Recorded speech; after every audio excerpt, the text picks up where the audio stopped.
बैठो।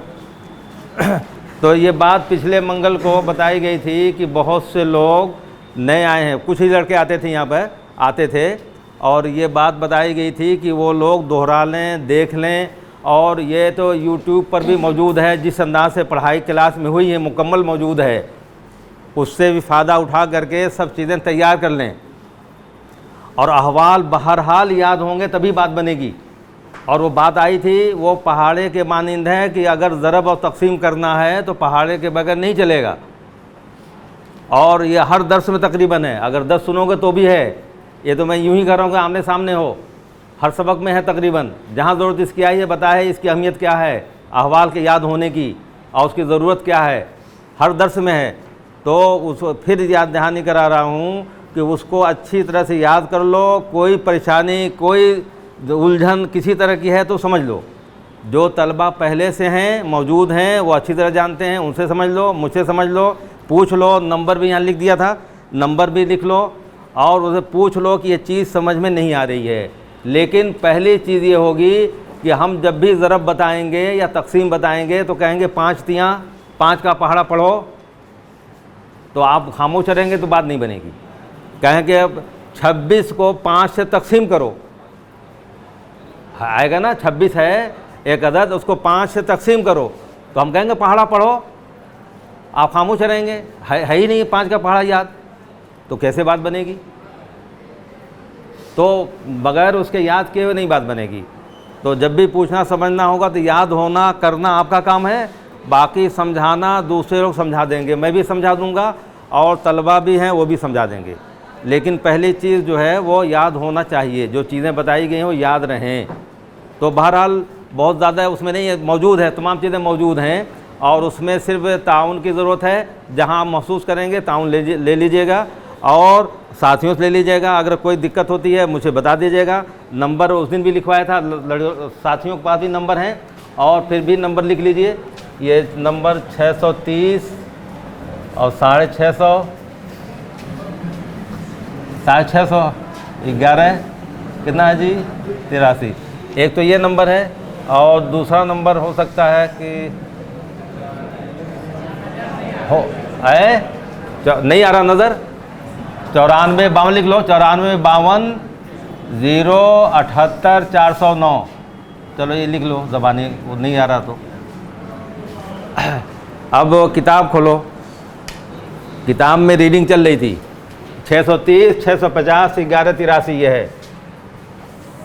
अच्छा किताब खोलो कि रीडिंग चल रही थी, यानी क़िरात चल रही थी। और क़िरात में कहाँ तक पहुँचे थे, कौन बताएगा वो? क़िरात में कहाँ तक पहुँचे थे? आज कितनी तारीख है?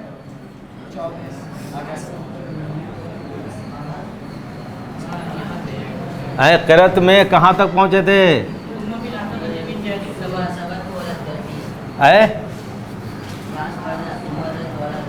हाँ, सुम्मा अर्रद्दो अला करा है। चलो इसी चलो यही चलो, हाँ चलो क़िरात कर दो, ये उर्दू वाली क़िरात है। हाँ हाँ चलो ठीक है, चलो शुरू करो। सुम्मा अर्रद्दो, इससे पहले था कि तरके की तकसीम में तरतीबवार 4 हुकूक़ हैं। सबसे पहले मईत की तदफीन वगैरह, और दूसरे नंबर पर कर्ज़ की अदायगी, वसीयत का नफाज, तिहाई के अंदर गैर वारिस के लिए, और चौथा हक़ है वरसा के दरमियान तकसीम। और चौथे हक़ ही के दरमियान ये पूरा इल्म घूमेगा। और उसके में सबसे पहले असहाब फ़राइज़ को, जिनके हिस्से अल्लाह ताला की किताब में मुतय्यन हैं, वो 12 लोग हैं और 12 लोगों के अहवाल हैं, उनको अच्छी तरह याद करना होगा। और उसके बाद बचता है असहाब फ़राइज़ से तो असबा नसबी को, खूनी रिश्ते वाले असबा, और अगर वो नहीं है, असबा नसबी नहीं है, तब सबबी को। और सबबी में कौन है? आज़ाद करने वाला शख्स, आज़ाद करने वाला, वो भी नहीं है। उसके बाद क्या है? सुम्मा अर्रद्दो अला ज़बिल फ़ुरूज़ नसबिया, यानी असबा नसबी नहीं है और सबबी नहीं है। असबा नसबी और सबबी रहेंगे तो सब माल ख़त्म हो जाएगा, असबा सब माल ले लेंगे, जो बचेगा सब ले लेंगे, उसकी तारीफ़ भी गुजर चुकी है। और अगर असबा नहीं है तो क्या करेंगे? तो रद्द होगा, रद्द अला ज़विल फ़ुरूज़ नसबिया। किताब भी सामने रखो, किताब भी है, किताब में देखो गौर से, और उंगली रख करके या जो चीज़ लिखनी है वो लिखना। तो फिर रद्द होगा असहाब फ़राइज़ नसबी पर। असब नसबी असब सबबी दो किस्में उसकी भी है, और असहाब फ़राइज़ नसबी असहाब फ़राइज़ सबबी दो किस्में इनकी भी हैं, असहाब फ़राइज़ की भी। असहाब फ़राइज़ की भी दो किस्में हैं। तो नसबी में कौन लोग हैं? ज़ौजैन को छोड़कर। ज़ौजैन खूनी रिश्ते से वो असहाब फ़राइज़ में शामिल नहीं होते हैं, खूनी रिश्ते से नहीं होते हैं, बल्कि क्या होता है, निकाह का ज़रिया, निकाह के सबब ज़रिया, निकाह के सबब से, निकाह के ज़रिए से वो असहाब फ़राइज़ में शामिल होते हैं। बाकी 10 लोग वो नसब यानी खूनी रिश्ते से वो शामिल हैं, खूनी रिश्ता है, उसमें से 10 लोग कौन हैं?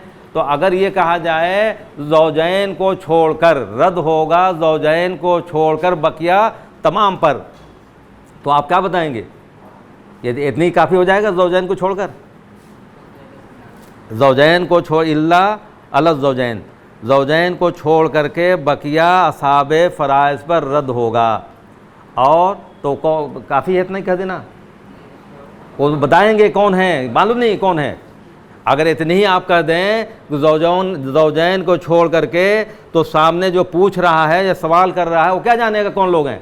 तो बताना पड़ेगा सब, कौन कौन बताना पड़ेगा। ज़ौजैन छोड़ के बकिया अब हैं, जद है, अखलेउम है, उख्तलेउम है, बिन्त है, बिन्तुल इब्न है, उख्तलेअब व उम है, और उख्तलेअब है, उम है, जद्दा है।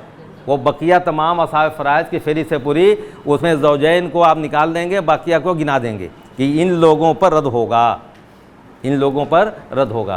तो क्या सुम्मर रद्दो अला ज़विल फ़ुरूज़ नसबियते, फिर रद्द होगा असहाब फ़राइज़ नसबी पर। और नसबी कौन हैं? ये गिनाया मैंने 10 लोग वो हैं, और उसमें ज़ौजैन शामिल नहीं हैं, वो असहाब फ़राइज़ सबबी हैं, निकाह के सबब से हैं। वो निकाह का मामला ख़त्म हो गया, चले गए, अलग हो गए, दूर हो गए, कोई नहीं एक दूसरे के वरासत पाएगा, लेकिन खून का रिश्ता है तो बहरहाल वो बरकरार है, रहेगा, वो सबब है। तो निकाह के सबब से, खून के रिश्ते से नहीं। ज़ौज कहीं का है, ज़ौजा कहीं की भी है, किसी कोने की, किसी मुल्क की, निकाह हो सकता है दोनों का, और फिर वो, लेकिन खूनी कोई रिश्ता नहीं। तो खूनी रिश्ते वालों पर वो रद्द होगा। बेक़दरे हुकूक़हिम, बेक़दरे हुकूक़हिम, इसको चाहे लिख लो, बेक़दरे हुकूक़हिम, उनके हुकूक़ के बक़द्र, उनके हुकूक़ के हिसाब से। क्या मतलब हुआ? यानी जिसका हक़ ज़्यादा है, जिसका हक़ ज़्यादा है उसको ज़्यादा, और जिसका कम है उसको कम। ये रद्द का मामला है, रद्द का एक बाब है पूरा, रद्द का बाबु रद्द एक बाब है पूरा, पूरी तफसील तो वहाँ आएगी। लेकिन बेक़दर हुकूक़हिम का मतलब उनके हुकूक़ के बक़द्र, जिसका हक़ ज़्यादा है उसको ज़्यादा है, जिसका कम है उसको कम। इतनी मोटी सी बात यदि समझ लो, अभी थोड़ी सी बताएंगे भी। और बकिया चीज़ें, बाबु रद्द एक बड़ा लंबा बाब है, अहम बाब है, उसमें वो चीज़ें आएंगी। मिसाल एक देख लो, एक मिसाल है, इसको लिखना आप बंद करो, अब सुनो, उसके बाद में करना, यहाँ देख भी लेना, उसमें कौन सी दिक्कत नहीं है। अगर छूट गया छोड़ दो, छूट गया छोड़ दो। तो अब देखो बेक़दर हुकूक़हिम में एक बार बिन्त और उम, हिस्सा दो, इसको हिस्सा लोग देंगे। जब भी देना होगा तो औलाद, यानी तन्हा है, असबा नहीं है, तन्हा है आधा, और औलाद है, मरने वाले की औलाद है, उम को छठा। ये हो गया, ये मरहला हो गया। निस्फ़ और दूसरा ग्रुप, ये दूसरे ग्रुप का है, मखरज इसका 6। ये सब चीज़ें आई हुई हैं। और जब भी हिस्सा दें, जो मैं बोल रहा हूँ इसीलिए बोल रहा हूँ ताकि ऐसे ही करें, तय करके दें, ताकि गलती का इम्कान ना हो। ऐसी अलर्टम नहीं देना, न वो गलतियाँ होंगी उसमें। तो अब ये 2 का ये 3 गुना हुआ है, तो इसको भी 3 गुना करो। 2 3 6, 3 आया, 3 एकन 3, 6 से इसको तकसीम करो, 1 ही आएगा, तो 1 एकन 1। अब देखो इनको अगर कितना, 6 हिस्से में से 3 हिस्सा इसको मिला, 1 हिस्सा इसको मिला, और ये मामला कौन सा हो गया? रद्द का हो गया। रद्द का है, 6 हिस्से में से 4 हिस्से दिए गए, 2 हिस्से बचे, तो बचेंगे तभी ना रद्द होगा। और अगर इसमें असबा होगा तो बचा हुआ ले लेगा, असबा अगर कोई होगा तो बचा हुआ ले लेगा, तो रद्द का मामला ही नहीं आएगा। तो अब 2 हिस्से जो बचे हुए हैं 6 हिस्से में से, तो उसको इन्हीं लोगों पर रद्द होगा, इन्हीं लोगों पर रद्द होगा। और ये रद्द वाले लोगों में से हैं कि नहीं है? बिन्त और उम्र रद्द वाले फेरिस्त में से हैं, ज़ौजैन में से नहीं है। ज़ौजैन पर रद्द नहीं होगा, बस उनमें से हैं, तो इन पर रद्द होगा, रद्द किया जाएगा। तो अब देखो, अगर हम 100 पैसे को बाँटें बेकदर, 100 पैसे में से बाँटें, तो 100 का आधा इसको कितना मिल जाएगा? 50 पैसा, आधा है इसका 50 पैसे। और इसको अगर दें 6 हिस्सा करेंगे तो पूरा तकसीम नहीं होगा, 16 6 96, और 16.5 करते हैं तो 99 होगा, और 17 पैसे करते हैं तो ज़्यादा हो जाएगा 1 पैसा, तो 16.5 ही मान लो, पूरा नहीं करेगा। 16.5 पैसे इसको, 16.5 पैसे इसको हुए। ये बग़ैर रद्द के है, बग़ैर रद्द के बग़ैर जो हिस्सा इनका हक था वो हक इनको मिल गया, और जो हक इनका था उनको मिल गया 16.5 पैसे, अब इनका हक मिल गया। लेकिन इसका हक ज़्यादा है, बिन्त का हक ज़्यादा है और उम का उससे कम है। 1 और 3 का है मामला, 1 है उधर 3 गुना है। अब रद्द का जो मामला आएगा, रद्द के बाद बिन्त वो उसूल वहाँ बताए जाएंगे, बस ये समझने के लिए है कि बेकदर हुकूक़िहिम को औलाद, वो असबा नहीं तनहा औलाद है 6ठा, और इसका मखरज जो है निस्फ, दूसरा ग्रुप 6, इसको 3, इसको 1। यहाँ पर चाहे लिखो रद्द के बाद, अब रद्द के उसूलों में से ये है कि सिर्फ रद्द वाले आएंगे, उसमें रद्द में आएगा, लेकिन उसको छोड़ो, अभी सिर्फ इतनी समझो कि बेकदर हुकूक़िहिम, जिसका हक ज़्यादा उसको ज़्यादा है। रद्द वाले में जो बचा हुआ, कितना बचा हुआ? 2 हिस्सा का मतलब ये है, अगर वो उसमें लाओगे 66 पैसे दे दिए गए, 66.5 पैसे, और 33.5 पैसे बचे, तो 33.5 में से कैसे दिया जाएगा? तो जिसको ज़्यादा है 3 हिस्सा मिला है उसको उसी के हिसाब से ज़्यादा मिलना चाहिए, जिसको 1 मिला है उसी हिसाब से उसको कम मिलना चाहिए। तो जो तरीका वहाँ अपनाया जाएगा। अब इस मसले को हल करेंगे, ये 3 और 1 4, ये 4 है, इस मसले को 6 के बजाय 4 से हल करेंगे। उसी 100 पैसे को अब देखो 100 पैसे को 4 जगह बांटो, कितना हो जाएगा? 25 हो जाएगा। तो जिसको 3 हिस्सा मिला उसको कितना मिलेगा? 75 इसको हो गया 75 पैसे, जिसको 1 हिस्सा मिला उसको 25 पैसे। अब ये रद्द के बाद है, रद्द के बाद यानी ये सब पैसा इन्हीं को, 100 पैसा इन्हीं को दे दिया गया। इसको 75 पैसा मिला, इसको 25 पैसा मिला। अब इजाफा देखो कितना हुआ, इसका इजाफा कितना हुआ? पहले बग़ैर रद्द के था 25 पैसे का इजाफा, 25 पैसे का। इसको देखो इजाफा कितना हुआ? 8.5 पैसे का। तो उसी के हिसाब बेकदर हुकूक़िहिम, उनके हुकूक़ के बकदर, जिसका हक ज़्यादा था उसको देखो ज़्यादा मिला है वापस, यानी 25 पैसा उसको दिया गया, जिसका कम था उसको 8.5 दिया गया कम।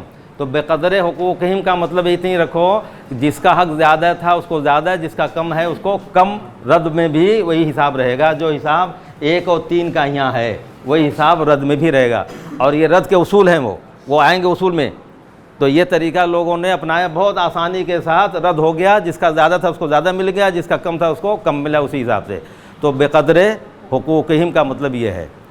चलो आगे, उसके बाद सुम्मा है ना, तरतीब, यानी असबा ज़ुल फ़ुरूज़ पहले शुरू करेंगे, और उसके बाद असबा को देंगे नस्बी, सुम्मा सबबी, सुम्मा अर्रद, तरतीब से चलेगा, तरतीब। अब फिर उसके बाद ज़वील अरहाम, रिश्तेदार, ज़वील अरहाम रिश्तेदार। लेकिन इस्लाही तौर से किसको कहोगे? जो ना असहाब फ़राइज़, वो रिश्तेदार, मैयत के वो रिश्तेदार जो ना असहाब फ़राइज़ हैं और ना असबा हैं। यह है उसकी तारीफ़ जो है, ना असहाब फ़राइज़ हैं और ना असबा हैं। अगर असहाब फ़राइज़ हैं या असबा में से हैं तो इसकी नौबत नहीं आएगी, ये ले लेंगे, रद्द के तौर पर ले लेंगे, तो अगर असहाब फ़राइज़ नहीं हैं और असबा भी नहीं हैं तो किसको दिया जाएगा? ज़वील अरहाम को। और ज़वील अरहाम का एक पूरा बाब है, लंबा बाब, बहुत लंबा बाब है, उसमें वो चीज़ें आएंगी इंशाअल्लाह। हाँ चलो, सुम्मा फिर अगर ज़वील अरहाम भी नहीं है, रिश्तेदार भी नहीं है, जो एक पूरी लंबी फहरिस्त है, पूरा लंबा बाब है, वो लोग भी नहीं है, तो क्या करेंगे? मौलल मवालात। मौलल मवालात, अल मवालात एक दूसरे को वली बनाना, एक दूसरे को वली बनाना, यानी ज़वील अरहाम तक कोई है नहीं, मय्यत का ज़वील अरहाम तक कोई रिश्तेदार अजीज़ नहीं है, मय्यत का ज़वील अरहाम तक कोई भी नहीं है, तब यह जाएगा कि किसी को उसने वली बनाया, वली बनाना कि मैं मर जाऊं तो तुम मेरे वारिस। अब उसने भी अगर कह दिया तो दोनों एक दूसरे को हो जाएंगे, लेकिन अगर इसने कह दिया मैं मर गया तो तुम मेरे वारिस, तो और यहाँ तक कोई नहीं है, ज़वील अरहाम तक कोई नहीं है तरतीब से, तो उसको वो उसकी जायदाद या उसके विरासत उसको मिलेगी जिसको उसने वली बनाया। और अगर वो पहले से कोई रिश्ता है तो वली बनाने की ज़रूरत ही नहीं है, वो तो उसी वक्त नौबत आएगी जब कोई रहेगा नहीं, जब रहेगा तो ले लेगा, और जब नहीं है तब इसकी नौबत आएगी नंबर पर। उसके बाद हाँ आए वली ने तो ख़त्म हो जाएगी, ख़त्म हो जाएगी, फिर आगे जाएगा। हाँ फिर मुक़र्रो लहू, सुम्मा अल मुक़र्रो लहू बिन नसब, फिर वो फिर यानी इसके बाद मौलल मवालात के बाद फिर मुक़र्रो लहू बिन नसब, जिसके लिए नसब का इकरार किया गया है, जिसके लिए नसब का इकरार किया, नसब मिलता उलता नहीं है, इकरार किया, मिल नहीं रहा है, मिलेगा तो फिर इसकी ज़रूरत ही नहीं है।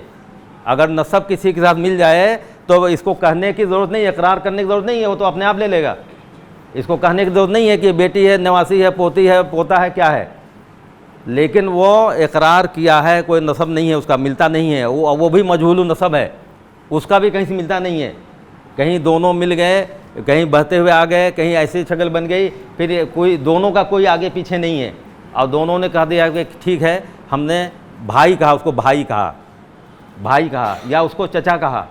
भाई कहने का मतलब क्या हुआ? यानी भाई को अपने नसब में शामिल किया। भाई कहना, भाई का कहना क्या बात, किस बात की दलील है भाई कहना? यानी बाप में बाप का जुज़ है, वो गोया के अपने बाप का जुज़ बनाया, बाप का जुज़ वो भी है, और अपने बाप में उसको शामिल किया, भाई कहना। और चचा अगर कहा तो दादा में करेगा शामिल, तो कहा है नहीं, इकरार किया है, बस है, होता तो कोई मसला ही नहीं है, तो ले लेगा, असबा बन जाएगा। भाई कहा और भाई उसका साबित है नहीं, हाँ, बहसो नसबहू बेकरार ही, इस हैसियत से कि नसब साबित नहीं है उसके इकरार से, उसके भाई कहने से नसब मिलता नहीं है, और नसब मिलेगा तो कहने की ज़रूरत ही नहीं है, नसब मिलेगा क्या ज़रूरत करने की, तो है ही वो, और नसब मिलता ही नहीं है, इकरार से नसब मिलता नहीं है। हाँ चलो, मिनजा उस गैर से, गैर है वो, गैर है, उस गैर से, उसके इकरार करने से, भाई कहने से नसब मिलता नहीं है। हाँ, इज़ा मातल मुक़िर्रो अला इकरारी, जब मुक़िर इकरार करने वाला मर जाए अपने इकरार पर, यानी भाई कहता रहा, आखिर में मरने से पहले उसे इनकार कर दिया, मेरा कोई भाई नहीं है, या मेरा कोई कहीं नहीं है, ख़ानदानी कोई ऐसा मामला नहीं है, चचा वगैरह कोई नहीं है, तब तो मामला ख़त्म हो गया। लेकिन आखिर तक मरने के दम तक वो कहता रहा भाई, भाई पर इकरार रहा, उसका भाई कहता रहा, तो अब कोई है भी नहीं, तो उसको दिया जाएगा, उसकी विरासत का उसको हवाले कर दिया जाएगा। लो चलो, हाँ फिर मूसा लहू, जिसके लिए वसीयत की गई है, बेजमील माल, ये पूरे माल की वसीयत एक तिहाई के अंदर नाफिज हो जाएगी, और पूरे माल की वसीयत की है तो पहले मरहले में एक तिहाई हो जाएगा, अब एक तिहाई के बाद यहाँ तक तरतीब चलेगी, अब इसके बाद कोई नहीं है तो जिसके लिए पूरे माल की वसीयत है उसको वो माल दे दिया जाएगा। सुम्मा बैतुल माल, फिर अगर मूसा लहू भी नहीं है, जिसके लिए पूरे माल की वसीयत है वो भी नहीं है, तो बैतुल माल यानी सरकारी ख़जाना, यानी सरकार के हक़ में वो चला जाएगा, उसकी मिल्कियत चली जाएगी, अब उसको सरकार अपने तय मुसलमानों के बैतुल माल में इस्तेमाल करके आम इस्तेमाल के लिए, रिफ़ाए आम के लिए इस्तेमाल करेगी, हो जाएगा। तो ये तरतीब है गोया के वरासत की तकसीम में। सबसे पहले असहाब फ़राइज़, फिर उससे बचा हुआ असबे नस्बी, असबे नस्बी नहीं है फिर चलेगा, फिर सबबी, और दोनों नहीं है तो रद्द होगा ज़विल फ़ुरूज़ नसबिया पर, ज़ौजैन को छोड़ करके, और वो भी नहीं है, असहाब फ़राइज़ नहीं है तो ज़विल अरहाम, और ज़विल अरहाम नहीं है तो मौलल मौलाद, वो भी नहीं है तो मुक़र्र लहू बिनसब, वो भी नहीं है तो मूसा लहू बेजमील माल। अब उसके बाद कोई भाई नहीं, बैतुल माल, हुकूमत के चला जाएगा। तो अब कितना बाकी रह गया है? आगे वाला सब चलेगा। कितना वक्त बाकी है? वक्त हो गया है। कैसे वाला कितना हुआ? बोलो कितना है?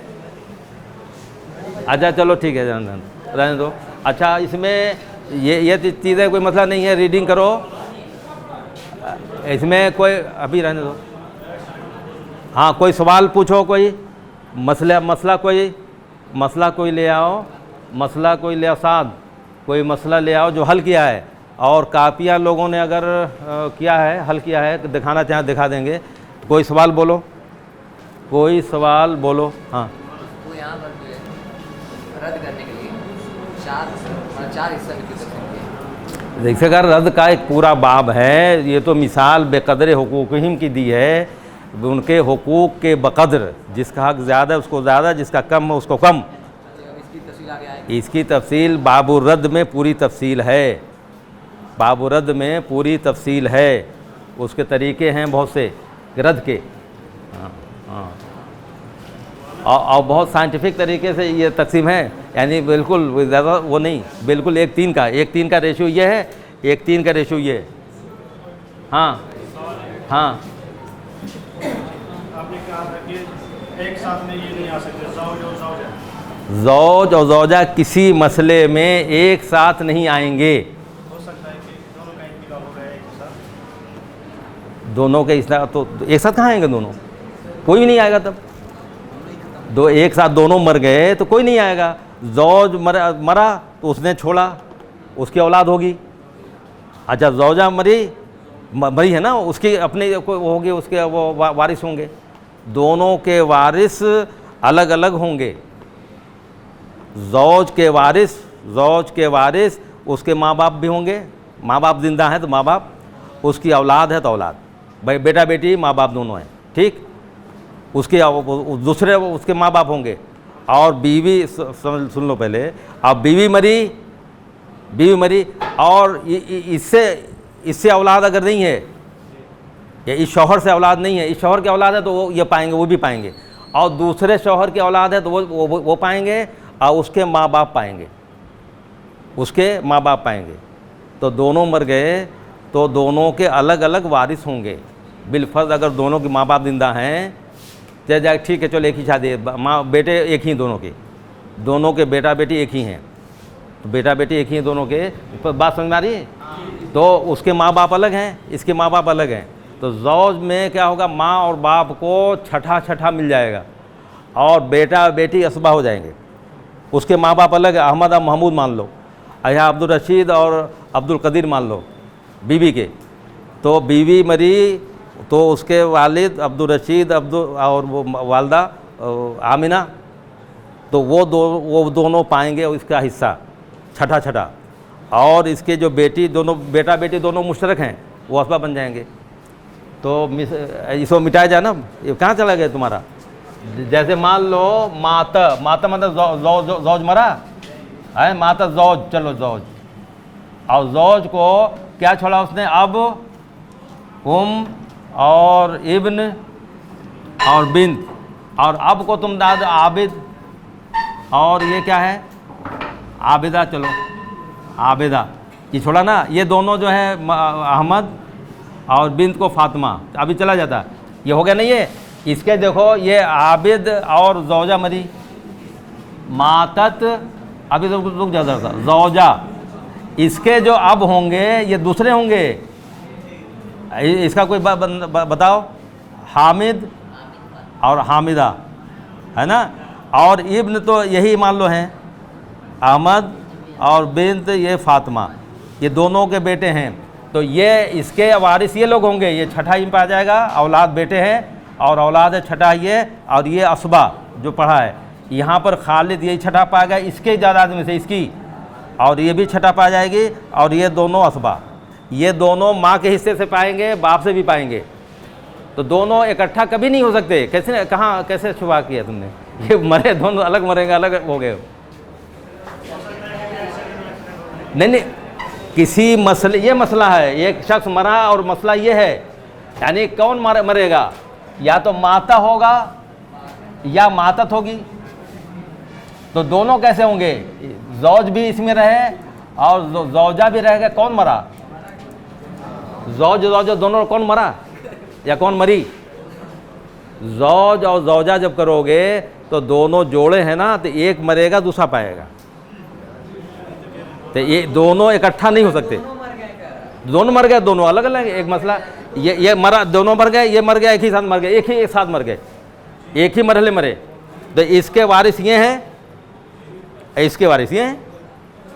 एक्सीडेंट में वो क्रश में मर गया जहाज़ में ऊपर, ये आगे पता नहीं, वो लाश नीचे गिरी एकदम चिथड़े, कुछ नहीं मालूम, या डूब गया पानी में तो मालूम नहीं। तो लेकिन इसके ये है, बाप माँ ये हैं और बेटा बेटी ये, और औरत जो है जौजा उसके माँ बाप ये हैं और बेटा बेटी यही हैं। तो ये शक्ल बनेगी। क्या क्या समझे? कभी इकट्ठा नहीं हो सकते दोनों, किसी एक मसले में दोनों नहीं इकट्ठा होंगे। हाँ, ये मतलब है। हाँ, तो अब कहाँ चलना है? वहाँ चलना है, हाल में